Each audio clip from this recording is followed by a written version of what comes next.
still working on my character, although I am 68 years old as I read this. The greatest writer in the English language, William Shakespeare, wrote plays and poems that taught such important lessons about human nature and the qualities of good and bad people that few things written before or after have explained them better. His plays, written in an English 400 years old, were a little hard for me to understand when I was young, but I had a teacher who loved them, and he taught me to love them. Thanks to him, those plays are for me more moving than anything we have for entertainment today. One of the most often quoted passages in English literature and the theme for countless graduation speeches and self-help essays comes from Shakespeare's play, Hamlet. A character named Polonius tells his son, Laertes, "This above all, to thine own self be true, and it must follow as the night the day. Thou cannot then be false to any man." Many people remember only the first part of the line, "To thine own self be true," and they interpret it to mean that we should do whatever we want to do, whatever feels good to us. But I've always interpreted it to mean we must be true to our conscience, and to do that, you cannot be false to any man. In other words, being true to our conscience, being honest with ourselves, will determine the character of our relations with others. That is a concise definition of integrity. The individuals whose stories we tell were chosen because they had a special quality, a particular strength of character that made their lives and their world better. They chose to live their lives in ways that we admire because they believed their principles were their most important possessions. Not their looks or their abilities, not their comfort or pleasure, not their job or house or car or toys, or how many friends they had, or how much money they made. They were true to themselves and were not false to anyone. I hope their stories will in some way help you prepare for the important choices in your own life. Not because you will face the same choices they faced. Few of us will. But they began their lives as we began ours, a creature of their appetites and entirely dependent on others, some with more advantages than you have, many with considerably fewer. We are born with one nature. We want what we want, and we want it now. But as we grow, we develop our second nature, our character. These stories are about that second nature. And if the character of these heroes, what they sacrificed for it, and what they accomplished with it, inspire you as much as they inspire me, you will find their lives to be excellent teachers. Your best teachers, of course, are your parents. From their example, even more than their instruction, you will first learn to love virtue. Their responsibility to you is much more than to feed, clothe, and house you. You are, or should be, the great work of their lives. We are not the all-knowing, ideal people we would like you to think we are. We've made wrong choices before and will again, like everyone else. But our mistakes are not the measure of our love for you. You are that measure, and how well you are prepared to make better choices than we have made. Sometimes we forget how important we are to you, even more important than we often pretend to be, though it is rarely an intentional failure. I have sometimes forgotten it. The work I have chosen for my life has too often kept me apart from my family. Once it kept me away for a very long time. That was not as I wished it to be, but the choice of professions was mine nonetheless. I have earned its rewards and the regrets that disturb my conscience. During my absence, I took comfort in the knowledge that their mother offered a better example to them than I did. My mother, Roberta McCain, remains a great influence in my life. She's the daughter of an Oklahoma oil wildcatter who made a fortune and retired early to devote himself to his children. She and her identical twin sister Rowena were renowned for their beauty, which has hardly faded over the years that have passed since heads first turned in their direction. But their personalities have always been their most attractive feature. My mother was raised to be a strong, determined woman who thoroughly enjoyed life and always tried to make the most of her opportunities.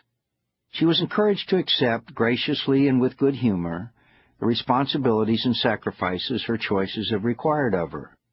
I'm grateful to her for the strength she taught me by example, even if I have not possessed them as well and as comfortably as she does. Among her greatest qualities is her endless curiosity about the world, about natural history, and even more so, human history. She is unusually well-traveled and has had more adventures in her life than most people have. Yet she has never lost one bit of her interest in and enthusiasm for the work, the ideas, the passions, and the accomplishments of the world's civilizations. The joy of her life is learning about people and places and coming to know them as well as she can, without losing the desire to know them better. We moved often because of my father's work, and it was my mother's job to move us, quite often, very great distances. Every couple of years, she would pack our belongings, ship them ahead to our destination, crowd her 3 children into the car, and drive us, sometimes across the entire country, to our new home. En route, and for days on end, she would endure the nearly constant arguing and whining of my sister, brother, and I, along with the other discomforts and boredom of traveling by car. Yet she never seemed bored. And to ensure that she wasn't, and that her children would not have good reason to complain, although that seldom prevented us from doing so, she would take time and considerable trouble to make sure we saw and learned interesting things along the way. My mother is a stickler for courtesy and good manners. She once read a story about a time in my life when I was physically mistreated by bad men, who for a time kept me in prison. The story quoted me calling my captors some very bad names. The words I had used were not appropriate for polite company, and I wouldn't like to hear my children use such language. But I thought my behavior, if not all that it should have been, was understandable in the awful circumstances I found myself in. My mother was less forgiving. She immediately called me to tell me she had read the article, which included vivid descriptions of the mistreatment I had suffered, and had been deeply offended by the language I had chosen to express my resentment of the abuse. But, Mother, I argued, they were very bad men. That doesn't matter, she replied. I never taught you to use that kind of language, and I have half a mind to wash your mouth out with soap. I was over 60 years old when I received this rebuke from my mother, a fact which only added to my embarrassment. And I'm further embarrassed to admit she has felt it necessary many times since to rebuke me for forgetting the good manners she had taught me never to discard. She always stressed the importance of humility to developing good character, a quality that to her great regret she worries I do not fully appreciate. As a member of Congress, and because I suffer from a hard-to-control impulse to express my views to as many listeners as I can reach, I'm often on television and my name is frequently in the newspapers. Even though some people, not to mention myself, occasionally feel that I have something to say worth hearing, my mother finds the habit a little too unbecoming for people who value their dignity. She is full of aphorisms, short, wise little observations that are meant to educate the person with whom she shares them. When a reporter once asked her if she was proud to see her son become such a prominent person, she replied, "Fools' names and fools' faces are often seen in public places." This is the lesson she derives from my public appearances, which is to her far more important than whatever observation or opinion I had tried to express. She's an excellent teacher, as I've learned and relearned many times in my life.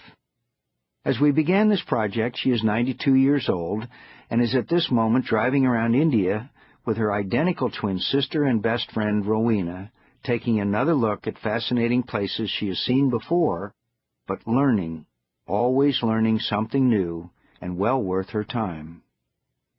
My father was an admiral in the Navy, as was his father before him. He was often at sea and absent from our home, but his children felt his influence as strongly as if he had been in our company every day of our lives.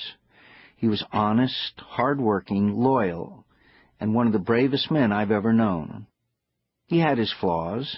Neither I nor he would ever pretend otherwise. But I don't believe he ever told a lie, or refused to do his duty, or acted in any way that he considered dishonorable. He had a lion's courage. In his first war, he commanded a submarine.